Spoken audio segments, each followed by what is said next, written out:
Tengo una buena noticia para ustedes. La temperatura subió y hay 4 grados. Bueno. No podemos sacar el tapado. En la intervención inicial, cuando vos hablabas de 1 grado, yo te decía 4 para 5, como en los cumpleaños. Un visionario. Por suerte tenemos a Mauricio. Tengo instrumentos, los instrumentos autor. ¿Conocés la lupa astrológica? Esa es la que sacás a las 4 de la mañana cuando subís a la azotea. Y la virome, sin servilletas, para no imitar la conocida canción. Vamos a nuestro segundo tema. Ya que andan tan fantasiosos, estamos en el ambiente perfecto. En este año 2015 se cumple un siglo de la publicación de uno de los grandes clásicos de la literatura universal. Cuando Gregor Samsa se despertó una mañana después de un sueño intranquilo, se encontró sobre su cama convertido en un monstruoso insecto. Estaba tumbado sobre su espalda dura y en forma de caparazón, y al levantar un poco la cabeza, veía un vientre abombado, parduzco, dividido por partes duras en forma de arco, sobre cuya protuberancia apenas podía mantenerse el cobertor, a punto ya de resbalar al suelo. Sus muchas patas, ridículamente pequeñas en comparación con el resto de su tamaño, le vibraban desamparadas ante los ojos. ¿Qué me ha ocurrido?, pensó.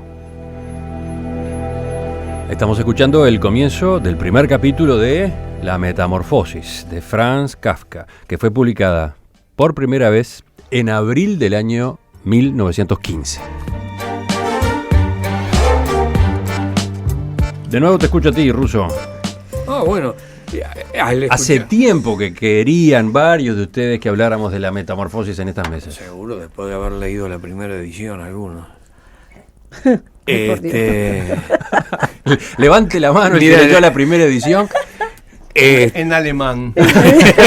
Ese fue Juan. Sí, en alemán. ¿Cuántos años, Juan? Yo te hacía un poco más joven. Bueno, sí, ya fueron mis primeros cursos de alemán. Entre cosas. Escuchando la lectura, hay dos cosas para señalar. Primero, soy un escritor fuera de serie, en condiciones muy especiales, con una buena tuberculosis, como tenían los grandes escritores de aquella época. Y como se debía morir de manera trágica y pálida. Y además, dos cosas anoto de Kafka como escritor. Primero, que observó las cucarachas panza arriba, digamos. Es un observador de la realidad de la naturaleza, porque la descripción que hace es tal cual. Y la otra cosa, desde el punto de vista literario, otra que Borges aclara, y aclaran que el título original no es Metamorfosis, sino Transformación. Sí, Borges, muy quisquilloso justamente con el manejo del alemán, dice que la traducción correcta debió haber sido la transformación. Exactamente. No es el único que lo dice. No, y hay una cosa. ¿Y qué dice Juan, que sabe tanto de alemán? Exactamente, quiere decir cambio, transformación en la palabra Verwandlung. Lo que pasa es que la primera edición incluyó ese término y como que quedó consolidado, ¿no? Tal vez la traducción es lo que... Es que la palabra metamorfosis yo no creo que esté mal, porque es la transformación, es lo que le pasa a los insectos, ¿no? Claro. Lo que pasa es que son dos palabras muy distintas. Yo creo que dice más cosas respecto al contenido del cuento, metamorfosis que transformación. Porque transformación hay muchas, pero metamorfosis vos sabés que estás hablando de un cambio que dio lugar a una cosa completamente distinta a lo que era en un principio. Exacto. A mí metamorfosis me gusta. En la traducción metamorfosis es más expresiva. Sí. Yo quería comentar una cosa que es un estilo y que lo tengo muy presente además cuando uno incuba. La contundencia de un relato que comienza con un absurdo y lo sigue desarrollando como si fuera la cosa más natural del mundo. Aquella mañana Gregorio Samsa amaneció convertido en un escarabajo, una cucaracha, en un horrible insecto. A partir de ahí ya te establece las condiciones, digamos, como esto va a dar pie para el lanzamiento del nuevo concurso que tiene que ver con este tema, lo anoto, porque vos termina siendo como las lentejas, las tomas o las dejas. Ahí está. Amaneció Gregorio Samsa en esas condiciones, vamos a ver cómo le va. Qué número calza de zapato, qué problemas tiene con la familia. Sí, me parece, es muy impactante, ¿no? Va derecho al grano Derecho al grano, y además con todo esto fantasioso, con todo esto absurdo de por medio, ¿no? Claro. Es decir, porque sin anestesia te tiran la nueva. Y ahí está, la tomas o las dejas. Porque también podría ser que tomó tal cosa y que pasó por una nube tóxica y que el organismo, que hay relatos de ciencia ficción que son así, que se va a transformar. No, él lo puso sobre la mesa, porque lo que quiere decir en ese libro es otra cosa. El tema del distinto, el tema de la segregación, el tema de su vida y todo eso. Sí, el planteo por ese lado. Que él lo vivió en carne propia, ¿no? Claro. Porque su propia familia no entendía que escribiera. Era además, como todo escritor, un espíritu delicado y sensible. Un bicho raro. Él se sentía un bicho raro, ¿no? Y sobre todo lo que él sentía era no poder escribir, lo dijo alguna vez, no poder escribir, que era una cosa que le impedía el hecho de tener que trabajar, contribuir con su familia, me deja como a ras del suelo, pronto para ser barrido y metido en una pala, ¿no? O sea, un insecto, algo que despreciás y metés para dentro de un bolso. Bueno, yo las lentejas las dejo, no las tomo.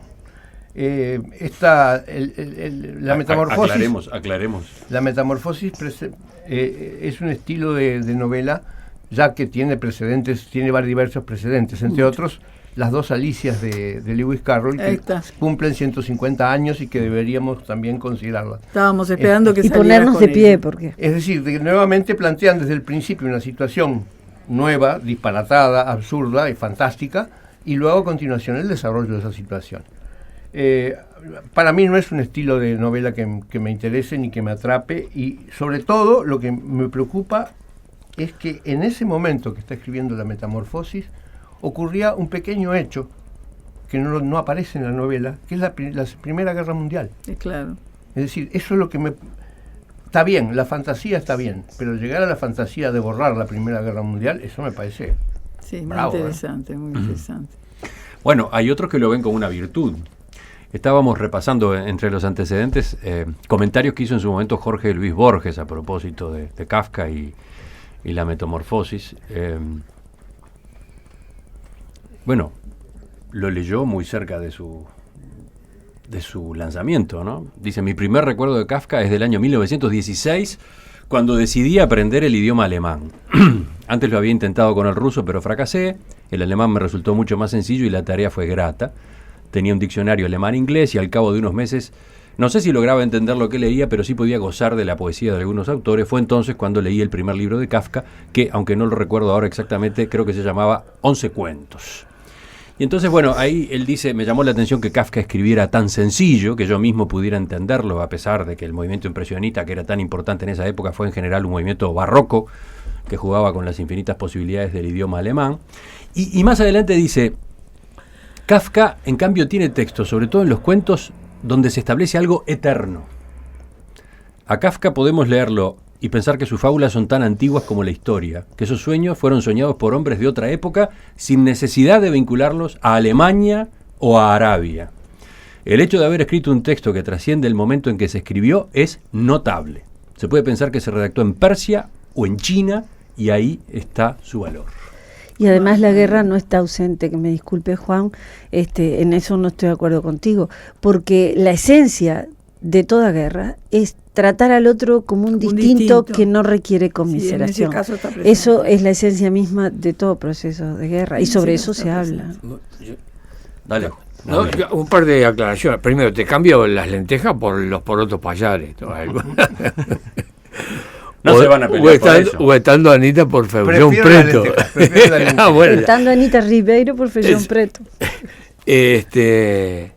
Y la otra aclaración es que cuando empezamos con Borges, que viste que me cita, a leer en alemán, ¿cómo?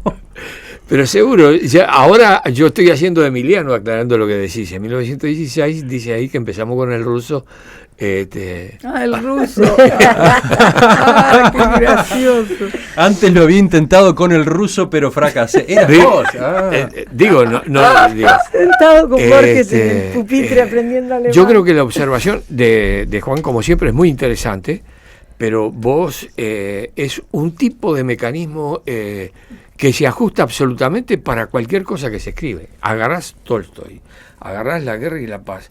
cómo en este momento donde hay una lucha empecinada y justa y que va a seguir sobre los derechos de la mujer, cómo escribe la guerra y la paz y no hace ninguna referencia a la opresión a la que se somete a su mujer, porque es la que le hacía corregir todos sus manuscritos y pasarlos en limpio, sin computadora, sin máquina y a dedo. Para un poco. Pero eso lo hizo en la Karenina. Claro. No, la Karenina. Ahí a está. la Karenina dicen que la escribió la mujer de Tolstoy. Claro. Los autores que logran esa universalidad tienen lo que se llama juventud literaria. Hay uno que es eternamente joven también, y es Germán Hesse. Lo leen siempre sistemáticamente todos los jóvenes, y no hace una connotación a la historia puntual de su momento histórico. Hace una abstracción, pero lo refleja en la cosa más esencial. En ese sentido, yo aplaudo a esos autores cuando los encuentro, los que hablan a todos los tiempos, y no se agotan en el suyo. Los oyentes también intervienen. Dice Raúl, por ejemplo, la verdad que la Metamorfosis al leerlo me resultó desagradable. No comprendo que en general guste. Ahí está. No, yo quería hacer algunas consideraciones. Yo conozco más el proceso que la Metamorfosis. Por razones obvias vi hasta una gran película, que creo que era de Orson Welles, ¿verdad? Bueno, o sea que lo conozco más pero que la Metamorfosis. Pero lo que quiero decir es plantear qué cambio cualitativo está haciendo ahora el jurado que se ha constituido para el concurso de cuentos, en proponer un salto tan abismal de lo que veníamos proponiendo anteriormente, que era una apelación a recuerdos y sentimientos de los oyentes, para ponerlo en este desafío tan grande del recuerdo de la Metamorfosis de Kafka. Me parece que es... ¿Estás desconcertada con el rumbo que tomó el jurado? Es más bien como homenaje, ¿no? Como homenaje. Está bien, es un homenaje al escritor, está muy bien. Pero todavía no definimos el tema, ¿eh? Ojo que no anunciamos el tema está. como tal. Me pongo en la cabeza del que está pensando, bueno, voy a tener que... quiero escribir cómo es esto. ¿Por dónde me tengo que Pero, inclinar? a ver, ¿qué tengo que interpretar entonces? ¿Que a Matilde la cocinaron? No, ¿Que hubo un golpe de timón ahí? No, voy a decir ¿Una bien, negociación yo mandé un mensaje, entre tres que dejó a Matilde afuera? No, una cosa que voy a contar tal cual sucedió interiormente. Yo me puse en la circunstancia de que por primera vez desafiamos un concurso de cuentos sin tener a Carlos. Uh-huh. Entonces dije, ¿cómo se hace esto? Me sentí perdida. Porque claro, siempre había una primera propuesta de Carlos que la aceptaríamos o no, pero la había. Y entre gallos y medias noches y entonces, hubo quienes, pumba, te tiraron un tema. Tiraron un tema, pero yo a su vez ya le había mandado a Javier Castro, dije, lo único que se me ocurre como tema es la ausencia, porque lo que estábamos lidiando todos era la ausencia de Carlos en esta circunstancia que nos tocaba resolver. Bueno, pero ya estaban los bichos preparados. Sí. Los bichos preparados.